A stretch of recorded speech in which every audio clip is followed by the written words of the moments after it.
Massachusetts Bay Colony gets the honor of being my 100th video. Good, bad, great, they're all on there.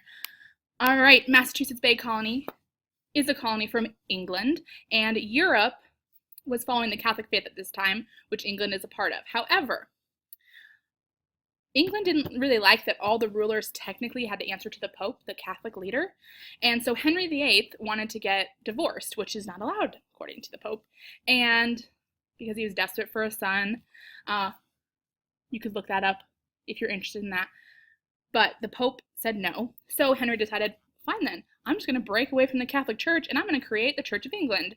And so he created a church that supported what was called the Protestant faith. And this is important because the Puritans are going to find Massachusetts Bay Colony. And the reason they want to leave is because they do not agree with Protestantism. They want to purify, Puritans, the English church. They're going to be persecuted, and they're actually not going to be allowed to practice their religion freely in the New World. So, in 1629, they arrive in present-day Massachusetts, which is shown here. And this colony is actually going to be really successful compared to any other colonies that start in America.